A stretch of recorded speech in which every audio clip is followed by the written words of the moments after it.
반갑습니다. 권영민 인문학연구소 권영민 소장입니다. 인공지능 시대는 인문학이 경쟁력입니다. 여기에 온 까닭이 먹고 마시기 위해서인가? 악정자여. 그대가 여기에 온 것이 단지 먹고 마시기 위해서이다.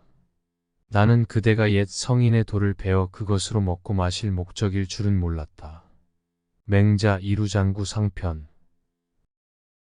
첫째, 한계를 넘어선 위대한 모험, 헬렌 켈러의 도전.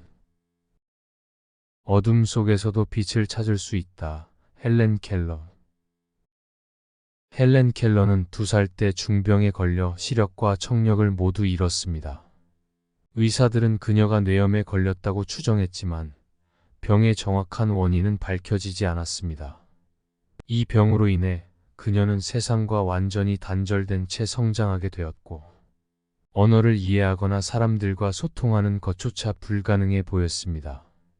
하지만 헬렌은 이러한 장애 속에서도 빛을 찾는 법을 배웠습니다.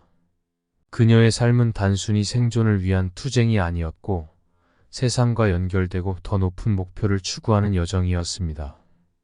헬렌의 삶의 전환점을 가져다 준 인물은 바로 그녀의 스승 앤 설리번이었습니다. 설리번은 손바닥에 단어를 쓰는 방식으로 헬렌에게 언어를 가르쳤고 이 과정을 통해 헬렌은 세상과 소통하는 방법을 배웠습니다.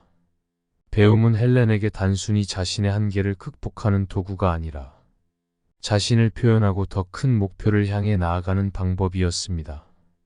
헬렌 켈러는 단순히 자신의 생존을 위해 배우지 않았습니다. 그녀는 삶은 용기 있는 모험이거나 아무것도 아니다라고 말하며 인간이 단지 먹고 마시기 위해 사는 존재가 아니라 더 높은 가치를 추구해야 한다고 강조했습니다. 그녀의 배움은 그저 자신의 필요를 충족하기 위한 것이 아니라 세상을 변화시키기 위한 도구였습니다. 장애를 극복한 후 그녀는 전 세계에서 인권운동가로 활약하며 약자를 대변하는 목소리가 되었습니다. 헬렌 켈러의 삶은 단순한 물질적 성공과는 거리가 멀었습니다. 그녀는 금전적 풍요나 명예를 추구하기보다는 더 큰 가치를 위해 살았습니다. 헬렌은 자신의 장애를 통해 배움을 얻었고 그것을 통해 더 나은 세상을 만들기 위한 노력을 했습니다. 헬렌 켈러의 이야기는 우리에게 단순히 먹고 마시기 위해 배우는 것이 아니라 진정으로 의미 있는 목표를 위해 배워야 한다는 교훈을 줍니다. 그녀의 삶은 물질적 성공이 아닌 진정한 성공의 의미를 재정의합니다. 둘째, 맹자의 꾸짖음, 배움의 진짜 목적은 무엇인가? 맹자는 단순히 지식을 가르치는 스승이 아니었습니다. 그는 배움이란 무엇인가, 인간이 어떻게 살아야 하는가에 대해 깊은 고민을 던지는 사상가였습니다. 그에게 배움은 단순히 지식을 쌓거나 벼슬을 얻기 위한 수단이 아니라 도덕적 인간이 되는 길이었습니다. 그러나 그 뜻을 제대로 이해하지 못한 제자가 있었으니 바로 그의 제자 악정자였습니다. 어느 날 제나라의 실력자 왕환이 상가에 조문을 갔을 때 왕환의 주변에는 권력을 좇는 사람들이 몰려들었습니다. 맹자는 그런 모습을 보고 소인배들 같으니라며 혀를 찼습니다. 특히 자신의 제자 악정자가 그 무리 속에 있다는 사실은 맹자에게 큰 충격이었습니다. 악정자는 스승인 맹자를 찾아오지도 않고 권력자 주변에 있었다는 사실이 맹자를 실망시켰습니다.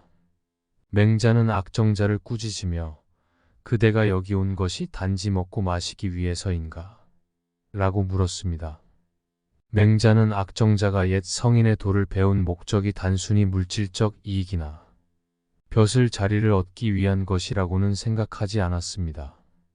그러나 악정자의 행동은 맹자의 기대를 배반했습니다. 그는 배움이 단순히 개인의 이익을 위한 수단으로 변질되는 것을 경고하며 나는 그대가 배움을 그런 목적으로 사용할 줄은 몰랐다고 말했습니다. 맹자의 꾸짖음은 배움의 본질에 대한 중요한 교훈을 담고 있습니다. 그에게 배움이란 단순한 생계의 수단이 아니라 인간의 도덕적 성장을 위한 길이었습니다. 악정자가 왕환과 같은 권력자 곁에 머무르며 자신의 이익을 도모하는 것은 맹자에게 있어 배움의 본질을 훼손하는 행동이었습니다. 맹자는 배움이 물질적 성공으로 전락할 때 그 가치를 잃고 진정한 의미를 잃는다는 점을 강조했습니다.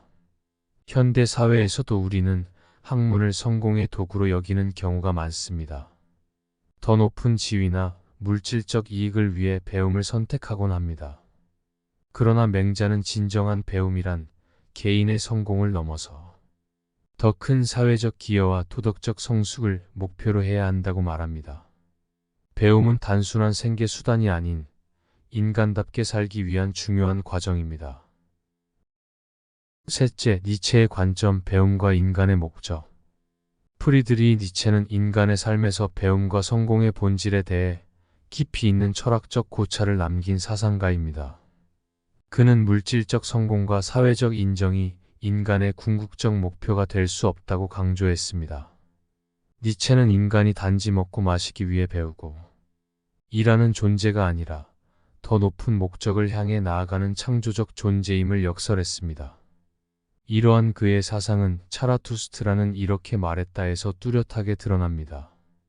너희가 영혼의 구속을 받아 노예로 산다면 그대는 무엇을 배우기 위해 왜 사는가? 단지 더 많은 것을 배우고 더 많은 것을 소유하기 위해서인가? 하지만 나의 형제들이여, 나는 너희가 배우고 삶을 탐구하는 목적이 성공이나 소유에 있지 않기를 바란다. 인간은 단지 소유를 위한 존재가 아니다. 인간은 창조를 위한 존재이다. 이 구절은 인간이 단순히 물질적 소유나 성공을 위해 배워서는 안 된다는 니체의 신념을 명확히 보여줍니다. 니체의 철학에 따르면 인간은 끊임없이 자신을 초월해야 하는 존재입니다. 그는 초인이라는 개념을 통해 인간이 자신의 한계를 넘어서 더 위대한 존재로 성장해야 한다고 주장했습니다. 배움도 마찬가지입니다. 배움은 단지 직업을 얻거나 돈을 벌기 위한 도구가 아니라 자신의 본질적 가치를 발견하고 새로운 가치를 창조하는 과정이어야 합니다. 니체는 인간이 물질적 성공에 집착하는 것을 노예의 도덕이라고 비판하며 진정한 자유와 창조적 삶을 추구할 것을 강조했습니다. 맹자의 사상과 니체의 철학은 배움의 목적에 있어 공통된 메시지를 전합니다.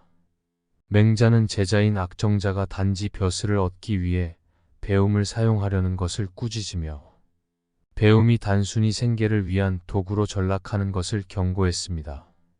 니체 역시 인간이 단지 소유와 성공을 위한 도구로 배움을 사용하는 것을 비판하며 더 높은 창조적 목적을 추구해야 한다고 역설했습니다. 맹자와 니체의 결론은 분명합니다. 인간은 단지 먹고 사는 것 이상의 존재이며 배움의 목적 또한 더 깊은 의미를 가져야 합니다. 맹자는 도덕적 수양과 사회적 책임을 강조했고 니체는 창조적 삶을 추구하는 인간의 본질을 강조했습니다. 두 사상가는 배움이 단순한 물질적 욕구를 충족하는 데 그치는 것이 아니라 인간다움을 완성하고 더 나은 존재로 나아가는 도구가 되어야 함을 가르치고 있습니다. 이번 강의는 여기까지입니다. 이 영상이 도움이 되셨다면 구독과 좋아요를 눌러주세요. 영상 제작에 큰 힘이 됩니다.